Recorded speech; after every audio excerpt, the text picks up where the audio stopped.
Scientists have tried to conquer the mind through many different ways for many different reasons. One such is in the treatment of mental disorders. Experimental science has, in some of its most controversial studies, shed a light into how the brain works. We have seen this in this very series with the monkey mother, baby Albert, and Milgram experiments. But how about the treatment of mental disorders in a world before modern-day medicinal drug-based therapy? Around the mid-20th century, a form of invasive surgical procedure would gain praise for being able to tackle the problem of overcrowded mental hospitals and treat the previously untreatable. It would eventually be known as the lobotomy. The surgery would go down in the annals of time as a barbaric and cruel procedure, which would leave behind thousands of patients in its wake with devastating side effects including confusion, incontinence, seizures, and in some cases even death. One of the main characters in the story of this surgical procedure would describe the operation as surgically induced childhood. Eventually, the surgery would become synonymous with the mishandling of mental health and the running roughshod over patients' rights. As such, I'm going to rate this dark page in scientific history a 9 on my plain difficult ethical scale. Welcome to the dark side of science.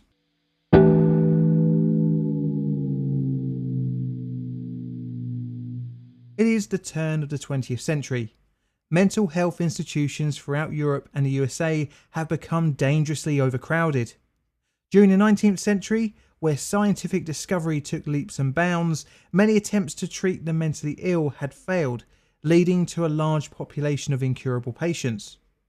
This was due to many industrialised countries having national systems of regulated asylums. These institutions sought out care for patients that had been disposed of in the system by their families, poorhouses, and the criminal justice system.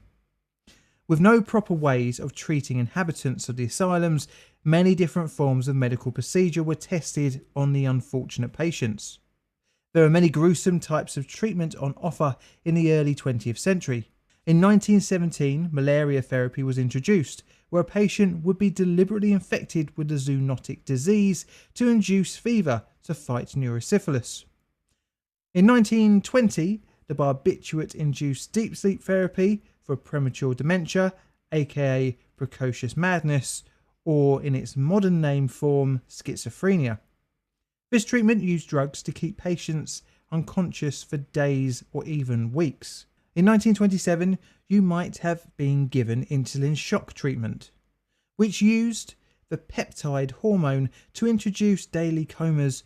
In 1934, patients could be prescribed with the first type of seizure therapy, where a patient would be deliberately induced into convulsions by the use of PTZ.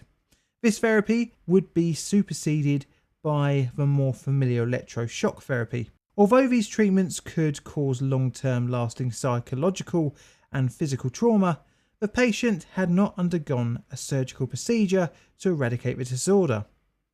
But in 1935, in Portugal, a doctor named Antonio Moniz would change this when he performed the first leucotomy on a patient. The leucotomy, in its most basic form, was the deliberate damage of brain tissue in order to treat mental illness. The name would later be changed to a more recognisable name when the procedure spread across the Atlantic Ocean, but that will come later on in our story. The thinking that inspired Moniz was that mental illnesses originated from abnormal neural connections in the frontal lobe. Moniz had seen the after effects of soldiers who had received injuries to the front lobe, in which the veterans would show a calm and quiet disposition. The brain is made up of two types of matter, grey and white. Grey matter is the brain's neurons and associated blood vessels and extensions. The white matter is the nerve fibres that connected to the areas of grey matter and carry messages between them through electrical impulses. Moniz theorised that by severing the white matter fibres from the frontal lobe would improve the patient's mental illness.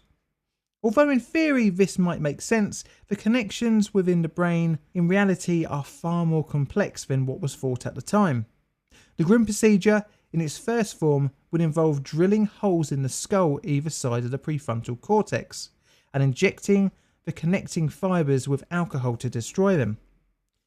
Moniz found this method to not yield very good results due to the solution damaging much more than the white matter. A tool was developed called a leucotomy, which looked like a long stick with a retractable wire loop inside. It allowed the operator to insert a metal loop into the brain, which was used to sever the white matter by extending and then retracting said loop. The process cut 6 cores in the white matter of each hemisphere using the new tool. Because the procedure involved cutting through the skull, the patient had to be operated on in a proper operating theatre under general anaesthetic.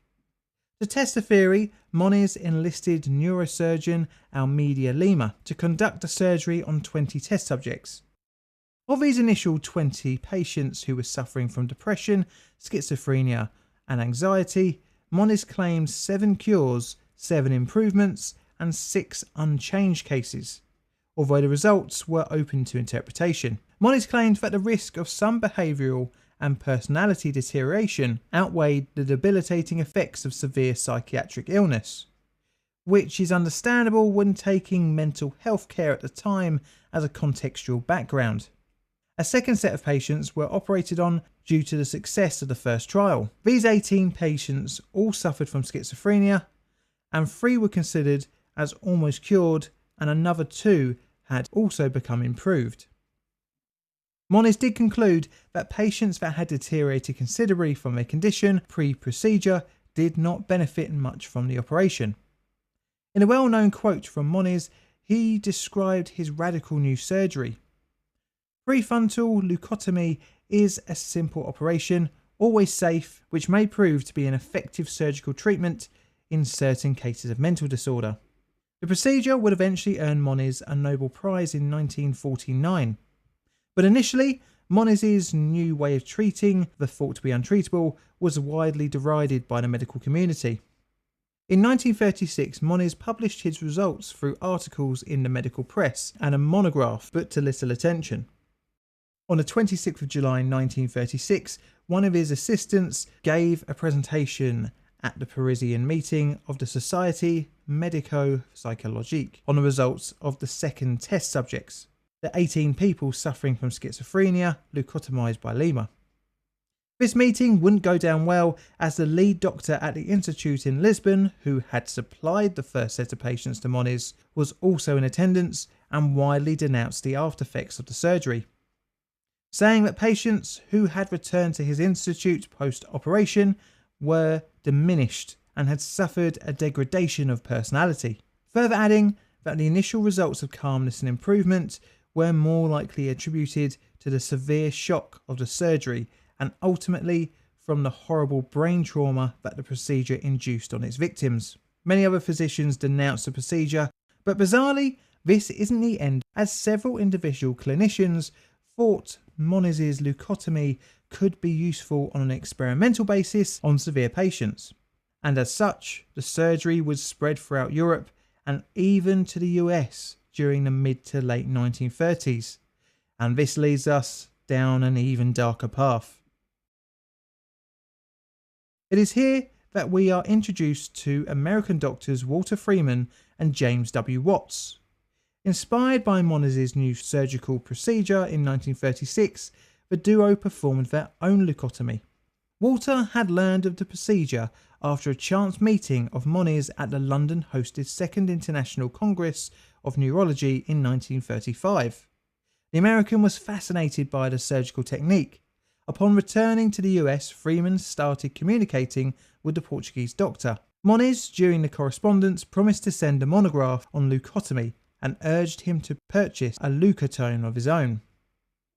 Upon receiving the paper on the procedure, Freeman reviewed it and set about with his colleague Watts on experimenting with the surgery, which led to September 1936.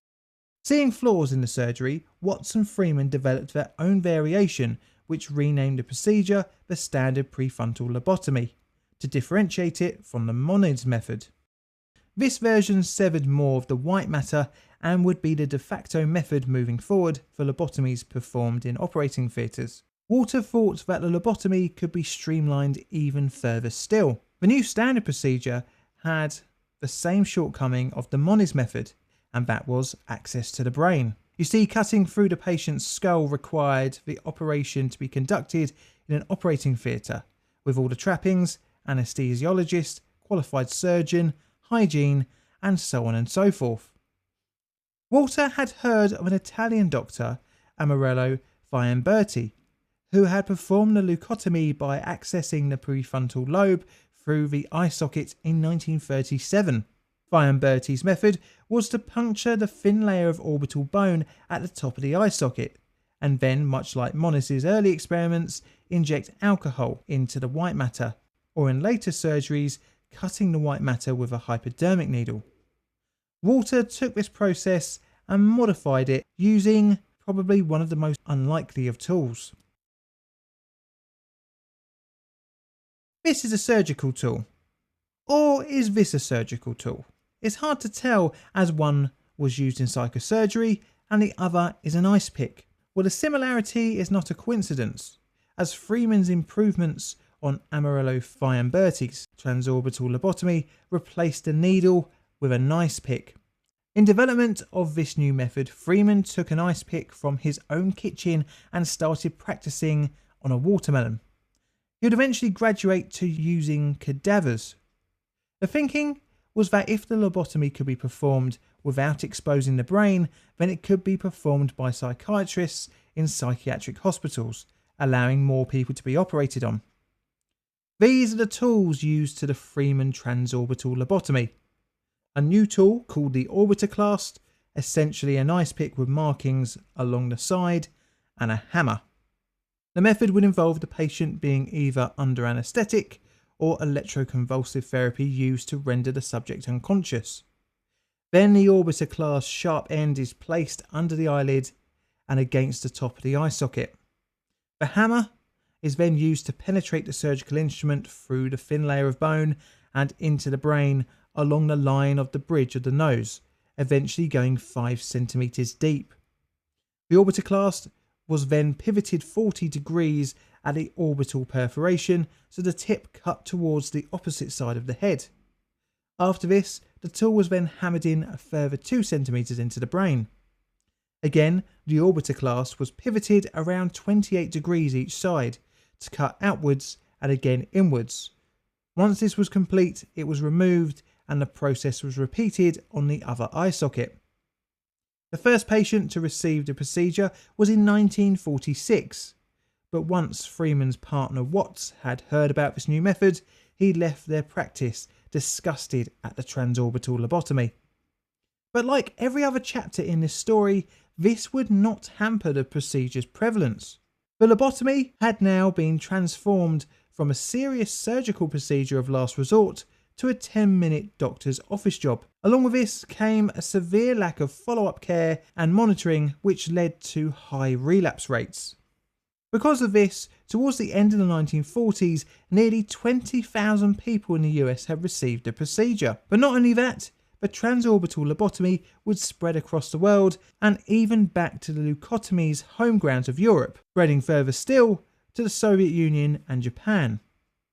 To get a lobotomy in its late 1940s peak, you really didn't need to have much of a mental health condition, with the treatment touted for all kinds of ailments. The list of treatable illnesses with a lobotomy included, but was certainly not limited to, ADD, OCD, anxiety, PTSD, postnatal depression, chronic pain, Alzheimer's, criminality, and violent outbursts. Freeman, ever the showman, was responsible for a patient's death in 1951 when pausing a lobotomy to pose for a photo, in doing so causing severe brain hemorrhaging. He was even known to lobotomize 2 patients at the same time, one with each hand. The doctor even performed the operation on minors, including children as young as 4. In total, around 15% of patients who received a lobotomy died, but many more were changed for life, a shell of what they once were. For those who survived the ordeal, relapse would often follow. But like its first unveiling to the world in Paris in 1936, the procedure didn't go uncriticised. In the late 1940s, as Moniz was set to receive his Nobel Prize, multiple voices in the medical community spoke out on the barbaric procedure. But it wouldn't be the criticism for the December banning of the procedure in the USSR, but the synthesization of chlorpromazine, the first antipsychotic. As a side note, Soviet psychologist Dr. Nikolai Orozhevsky was quoted saying that lobotomies violate the principles of humanity, and that was from an official from 1950s USSR. The procedure gradually fell out of vogue, but freemen would continue to perform the lobotomy all the way until 1967, when after their third lobotomy, one of Walter's patients died of a hemorrhage. This final procedure would get him banned from performing it ever again. The USSR wouldn't be the last to ban lobotomies, as even Moniz's Portugal would disallow the procedure from use. With further developments in drugs such as SSRIs, antipsychotics, and types of therapy like CBT, the need for surgical intervention slowly faded away, and by the 1980s, lobotomy became a thing of the past.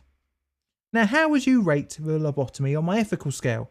1 being good and 9 being pure cruelty? Let me know in the comments. This is a Plain Difficult production. All videos on the channel are Creative Commons Attribution Share Alike licensed. Plain Difficult videos are produced by me, John, in a sunny southeastern corner of London, UK. Help the channel grow by liking, commenting and subscribing. Check out my Twitter for all sorts of photos and odds and sods, as well as hints on future videos. I've got Patreon and YouTube membership as well, so if you fancy, check them out to support the channel financially. And all that's left to say is thank you for watching.